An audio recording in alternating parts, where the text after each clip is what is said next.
할렐루야, 강창수의 바이블 산책입니다. 오늘은 여러분과 함께 회개는 무엇인가에 대해서 함께 말씀을 통해 나누어 보려고 합니다. 여러분, 회개는 무엇일까요? 여러분, 국어사전에서 회개의 뜻을 찾아보면 이렇게 되어 있습니다. 잘못을 뉘우치고 바로잡음. 우리는 많은 경우에 회개란 잘못을 뉘우치는 것으로 알고 있습니다. 그러나 성경은 그리고 국어사전에도 잘못을 뉘우치는 것뿐만 아니라 그 뒤에 바로잡음, 내 잘못을 고치는 것까지가 회개라는 것을 알 수가 있습니다. 여러분, 구약 성경에는 이 회개라는 단어를 나훔 또는 슈브라는 단어를 통해서 사용하고 있는데요. 이 나훔이라는 뜻은요, 숨을 헐떡거리다 또는 그렇게 하면서 탄식하다 이런 뜻이 있습니다. 즉 나의 잘못에 대해서, 나의 죄에 대해서 정말 울며 통회하는 그런 마음을 회개라고 하는 것을 알 수가 있습니다. 그리고 또한 슈브라는 뜻으로 더 많이 쓰였는데요. 이 슈브라는 뜻은요, 방향을 바꾸다 또는 돌아서다는 것입니다. 즉 내가 지금 가던 길에서 방향을 돌이켜서 돌아가는 것이 회개라는 것이에요. 그렇게 가고 있으면서 내가 잘못됐구나 아는 것은 회개가 아니라는 것입니다. 그 길에서 완전히 돌아서는 것이 회개다 이렇게 할 수가 있습니다. 그래서 돌아서다는 뜻이에요. 신약에서도 비슷한 의미로 쓰였는데요. 신약에서는 세 단어가 주로 회개를 나타내는 말로 쓰여 있습니다. 이 그리스어로 메타멜로마이라는 뜻은요, 후회의 마음을 가지다 이런 뜻이고요. 또 메타노에도라는 뜻은 마음을 바꾸다라는 뜻이고, 가장 많이 쓰인 에피스토레포라는 뜻은요, 방향을 바꾸다, 구약처럼 돌아서다는 뜻으로 쓰여 있습니다. 그래서 우리가 회개를 정의할 때 회개라는 것은 내가 지금 가던 잘못된 길에서 돌아서는 것이다. 즉 이것을 성경에서 비유해 본다면 내가 죄악으로 가던 길에서 돌이켜서 하나님께로 돌아오는 것이 회개라는 것을 알 수가 있습니다. 자, 여러분, 그래서 회개는 무엇일까요? 여러분, 회개는요, 천국에 들어가기 위한 첫 관문이라고 할 수 있어요. 첫 대문이에요. 여러분, 회개가 없이는요, 용서도 없습니다. 우리의 죄를 처리하지 않고는 천국 문을 통과할 수 없어요. 그래서 죄를 완전하게 없애는 것이 필요합니다. 여러분, 우리가 하나님께 받는 은혜도, 또 하나님께 받는 성령의 은사들도, 그리고 우리의 기도의 응답도 회개가 없이는 불가능하다고 할 수 있어요. 죄가 나를 가로막고 있으면 하나님의 은혜가 올 수 없고 하나님의 빛도 나에게 올 수 없다는 것입니다. 그래서 우리가 먼저 하나님께 나아가기 전에는요, 하나님과 우리 사이에 이 막힌 것들을 제거해야 됩니다. 이사야서 59장 1절과 2절은 이렇게 말씀하고 있습니다. 여호와의 손이 짧아 구원하지 못하심도 아니요, 귀가 둔하여 듣지 못하심도 아니라 오직 너희 죄악이 너희와 하나님 사이를 갈라놓았고 너희 죄가 그의 얼굴을 가리어서 너희에게서 듣지 않으시게 함이니라. 우리의 죄 때문에 하나님께서 하나님의 얼굴을 우리를 향해 비추지 않으신다고 말씀하고 있고, 하나님이 또 듣고 싶어도 우리의 죄 때문에 하나님이 들으실 수가 없다라고 말씀하고 있습니다. 사랑하는 여러분, 창세기 3장 9절과 10절에 보면 이런 말씀이 있습니다. 여호와 하나님이 아담을 부르시며 그에게 이르시되 내가 어디 있느냐? 이르시되 내가 동산에서 하나님의 소리를 듣고 내가 벗었으므로 두려워하여 숨었나이다. 여러분, 여기서 우리는 아담과 하와가 하나님이 금하신 선악을 알게 하는 나무의 과실을 따먹은 이후에 하나님께서 이 아담을 부르시는 모습을 볼 수가 있어요. 여러분, 하나님은 전지전능하신 분이십니다. 아담이 어디 있는지 아세요. 그런데 하나님께서 아담을 부르시며 이렇게 말씀하세요. 내가 어디 있느냐? 여러분, 하나님께서 왜 아담을 부르실까요? 여러분, 하나님께서 아담을 부르시는 이유는요, 하나님께서 아담에게 자신이 잘못한 것을 돌아보고 회개할 수 있는 기회를 주시기 위함인 줄로 믿습니다. 그런데 아담은 이 회개의 기회를 놓침으로 말미암아서 에덴 동산에서 완전히 쫓겨나고 말았다는 것을 우리가 알 수 있습니다. 여러분, 신약 성경에 보면 세례 요한이 그의 공생의 사역을 시작하면서, 그리고 그의 전 사역을 통해서 이 세례 요한이 강조한 메시지는요, 오직 하나였어요. 회개하라였어요. 마태복음 3장 1절과 2절에 보면 그때 세례 요한이 이르러 유대 광야에서 전파하여 말하되 회개하라 천국이 가까이 왔느니라 하였으니. 여러분, 여기서 세례 요한이 왜 회개하라고 했을까요? 그리고 회개하라 천국이 가까이 왔느니라. 이 말은요, 천국에 가까이 가기 위해서는, 천국을 받아들이기 위해서 또는 천국에 가기 위해서는 우리가 반드시 회개해야 된다는 것을 알 수가 있습니다. 여러분, 세례 요한의 회개는요, 우리의 원죄를 나타내 줍니다. 내 심령 속에 있는 죄를 끄집어내라는 것이에요. 그래서 이 세례 요한의 회개는요, 이 회개를 통해서 내가 예수님께로 갈 수 있게 하는 그러한 회개입니다. 또한 이것을 우리가 물세례라고 할 수 있어요.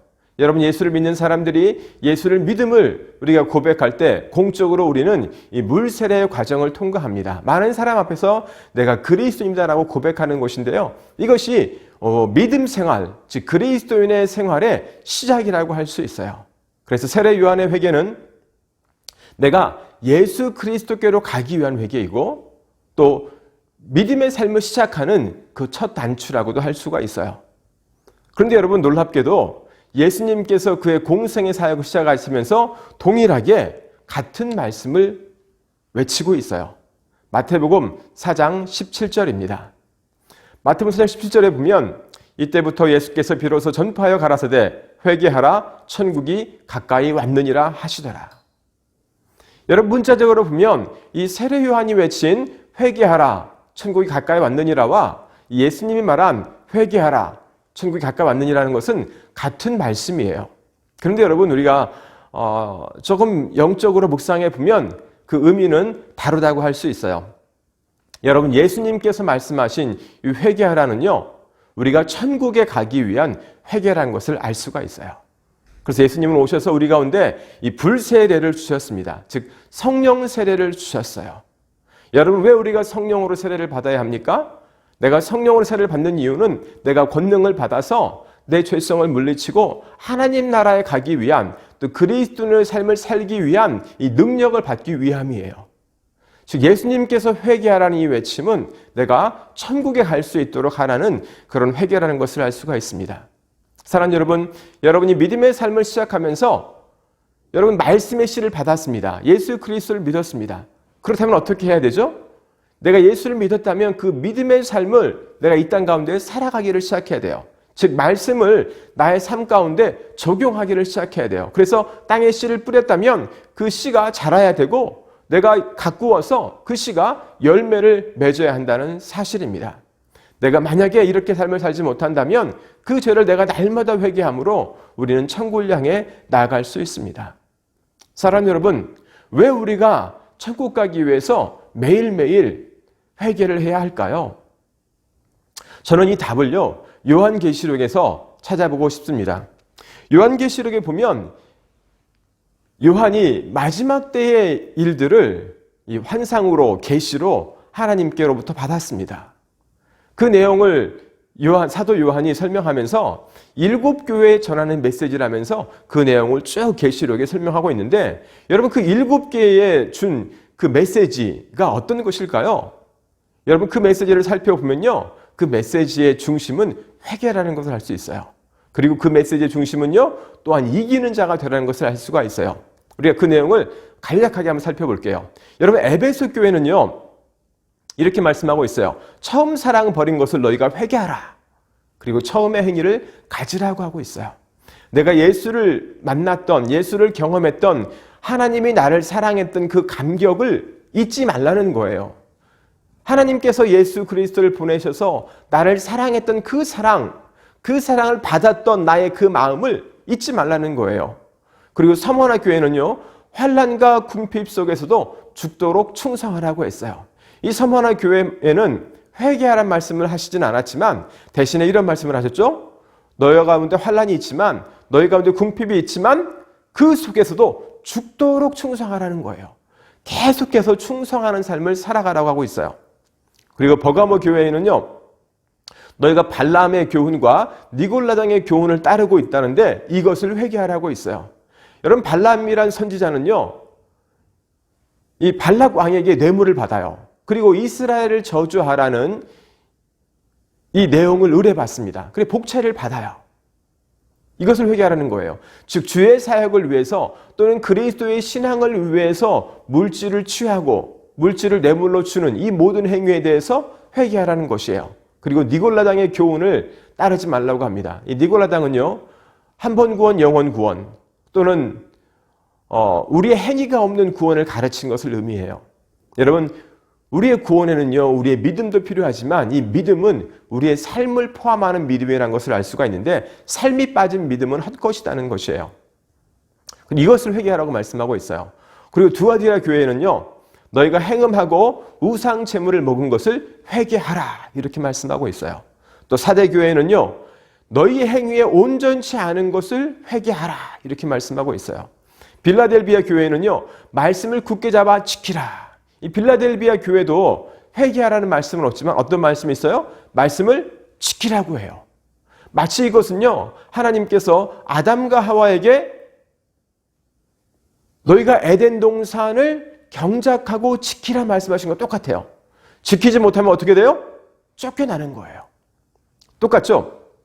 그래서 빌라델비아 교회도 회개하라는 책망을 받지 않았지만 지키라는 말씀 속에서는요, 이가 지키지 않으면 또한 아담과 하와가 에덴 동산에 쫓겨난 것처럼 쫓겨날 수밖에 없다는 것을 또한 말해주고 있어요. 그리고 라우디아 교회는요, 너희가 행위가 미지근한 것을 회개하라라고 말씀하고 있어요. 덥지도 않고 차지도 않은 이 삶에 대해서 회개하라고 말씀하고 있어요. 뜨겁거나 차거나 그렇지 않은 것에 대해서. 여러분, 이 일곱 교회에 주는 모든 메시지를 살펴보면 회개하라. 근데 여러분, 이 일곱 교회를 우리가 아시아에 있는 일곱 교회로만 한정할 수 있을까요? 오늘 여러분의 교회, 나의 심령 성전은 포함하지 않을까요? 여러분, 그렇게 본다면 이 일곱 교회에 주는 메시지는요, 곧 나에게 주는 메시지라고 볼 수 있어요. 우리 교회, 내 교회에 주는 메시지로 볼 수 있다는 사실이에요. 그렇다면 내가 이 일곱 교회에 준 메시지를 다 나의 것으로 받아야 해요. 그렇다면 여러분, 내가 천국에 가기 위해서 우리가 얼마나 회개해야 될까요? 우리는 사도 요한을 통해서 주님이 마지막 때 일들을 보여주시면서 이 일곱 교회가 마땅히 해야 할 그 말씀을 살펴보면서 오늘날 나에게도 내가 진정한 그리스도인이라면 어떠한 삶을 살아야 하는지를 나의 삶 가운데 적용해 볼 수 있습니다. 그리고 또한 이 일곱 교회에 주는 동일한 메시지가 너무너무 똑같게 나오고 있어요. 너희가 이기는 자가 되래요. 언제까지요? 여러분의 숨이 멎는 마지막 날까지 이기는 자가 되라고 말씀하고 있어요. 너희가 이기지 못하면 어떻게 된다는 거예요? 나는 실패한 자가 되는, 즉 천국에 들어가지 못하는 자가 된다고 성경은 분명하게 말씀하고 있습니다. 사랑하는 여러분, 우리의 삶 가운데는요, 우리가 죄로 만들어진, 그죠? 흙으로 만들어진 이 나의 심령밭을, 즉 나의 죄악으로 가득 찬 이 심령을 날마다 회개함으로 말씀을 지키는 자가 될 때 영원한 천국에 갈 수 있다라고 성경은 분명하게 창세기부터 계시록까지 우리 가운데 말씀해주고 있습니다. 여러분, 이 짧은 메시지를 통해서 우리가 어떤 것들을 우리의 삶 가운데 적용할 수 있을까요? 첫째는요, 나는 예수를 믿기 위해서도 나의 죄를 회개해야 하지만 예수를 믿은 이후에는 더욱 나의 죄를 매일 회개하는 삶을 살아가야 됩니다. 여러분, 영성이 깊을수록 더욱더 회개할 죄가 많다라고 해요. 즉 나의 작은 죄까지도 크게 느껴지는 그것이 영성이 깊은 것이라고 할 수 있습니다. 두 번째는요, 내가 회개의 기회를 가질 수 있는 시간은 오직 내가 육의 생명을 가졌을 때뿐이에요. 이 기회를 놓치지 말고 붙잡아서 우리가 천국을 소유해야 합니다. 그리고 세 번째로, 내가 천국을 소유하기 위해서는요, 나에게 다가오는 모든 환경들을 우리가 마지막까지 이기는 자가 돼야 돼요. 여러분, 일곱 교회에 주신 메시지가 어떤 것입니까? 너무나 많은 환경들이 내 삶 가운데 다가오지만 그 모든 환경들을 내가 말씀으로, 내가 예수를 믿음으로 성령의 도움으로 이겨내는 자가 되라고 성경은 분명하게 말씀하고 있습니다. 오늘 이 삶을 살아가는 여러분과 제가 되기를 주님의 이름으로 간절히 기도하며 축복합니다. 감사합니다. 다음 시간에 뵙겠습니다.